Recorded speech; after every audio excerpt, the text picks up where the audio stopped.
It was July 11th, 1780, and Rhode Island's coastline was all about to get rocked.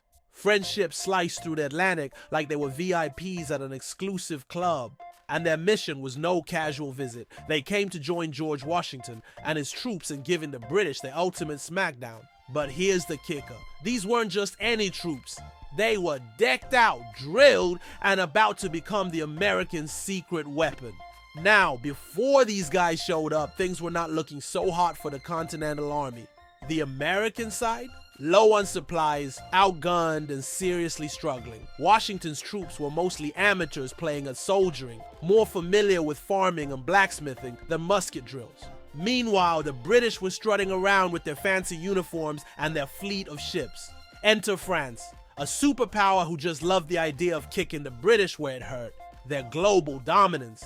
So France and America were already besties since the Treaty of Alliance in 1778, but sending actual troops?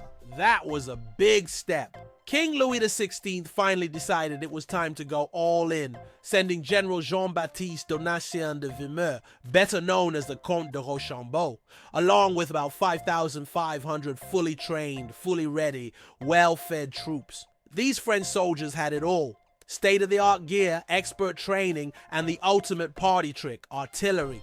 Picture this. It's early morning on July 11, 1780, and suddenly a massive French fleet appears on the horizon. Rhode Islanders' jaws dropped. Oh hey, we're not used to, actual military support, they probably thought. Rochambeau's ships docked, and those who dared peek saw that these weren't just soldiers, these guys were pros. Uniforms crisp, bayonets sharp, and they had one look that said it all. Let's turn this thing around, boys. As French troops disembarked, American civilians lined up on the shore, ogling these new arrivals. After all, they'd been used to seeing scrappy, worn-out troops. And here were the French, with gleaming boots, finely combed hair, and absolutely zero patience for messing around. Even Washington's generals were shocked by the level of refinement. It was like they'd walked straight out of a high-end military catalog. You can almost hear the locals, "We're saved in style." Comte de Rochambeau was the man, the myth, the legend. This guy didn't just stroll into a campaign, he practically ran it like a Broadway show. And guess what his first order was? He knew the Americans were not just outnumbered, but also outsupplied. So he immediately set up a base in Newport, Rhode Island to work on supply lines, planning, and integrating his forces with the Continental Army. And believe me, integrating American and French troops, not as easy as you'd think. So the French and the Americans were fighting on the same side, but they might as well have been from different planets. The French loved luxury and decorum. The Americans were all about roughing it out. The Americans grabbing food on the go, boots falling apart, looking like they camped out for a year because they had. The French? Gourmet meals, wine, and strict manners. They even had a system for powdering their hair every morning. Watching these two groups try to share a camp, comedy gold. And then came the training sessions. The French soldiers, used to strict, intense drills, looked over at the American formation and probably thought, wait, is that supposed to be a line? French officers watched the Americans stumble through marching drills, unable to help laughing a bit. But hey, they were in this together. And eventually, the French began sharing some of their tips with the Americans. The Americans, in return, taught the French how to curse creatively in English.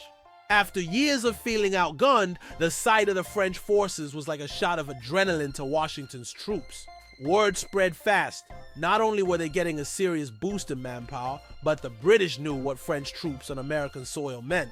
Morale through the roof. American troops felt like they were suddenly part of a real solid army, not just a ragtag bunch of rebels. But of course, it wasn't all smooth sailing. Shortly after arriving, Rochambeau's forces faced delays. Supply chains lagged. Some American troops were skeptical, and communication between Washington and Rochambeau was limited. British forces got wind of the French landing and doubled down on their own defenses. But Rochambeau, a master strategist, wasn't fazed. He just kept planning, focusing on the long game. By joining forces with Washington, Rochambeau changed the entire American strategy. This wasn't just about the numbers, it was about a psychological advantage. The British had been treating the Americans like underdogs, but French involvement shifted the scale. Rochambeau began collaborating closely with Washington, mapping out moves that would eventually lead to victories the Americans could barely dream of before. Fast forward a few months and this partnership was more than symbolic. The French presence, led by Rochambeau, would be instrumental in the victory at Yorktown, the knockout punch of the Revolutionary War. Without Rochambeau and his troops' discipline, expertise, and artillery, that win might have never happened. The French didn't just give the Americans backup, they gave them a shot at turning a rebellion into an actual successful revolution. So how did this play out? The French troops ended up making Newport their temporary home, integrating with the Americans and reshaping the American cause. Rochambeau's leadership added strategy and discipline to the mix, and together, these forces pushed the British back one battle at a time. For Americans, seeing the French land was like seeing that backup arrive right when things looked bleakest. And for Rochambeau and his men, it was a chance to take on Britain alongside allies who were scrappy, unpolished, but relentless. The French arrival on Rhode Island's shores wasn't just a turning point in terms of military might, it was a cultural shakeup. By merging French finesse with American grit, they added a whole new dimension to the Revolutionary War. For a young, struggling army, it meant a newfound confidence that would ripple through the ranks and ignite the final push for independence. And that's how, on July 11, 1780, the French rocked up to Rhode Island, brought their A-game, and joined a war that was about to change the world. From the posh uniforms to Rochambeau's master planning, this was the beginning of a beautiful, if occasionally hilarious, partnership that would ultimately shape the future of the United States. And in the end, the British? Well, they were about to learn what it meant to mess with a team that had a little bit of everything: American persistence and French style.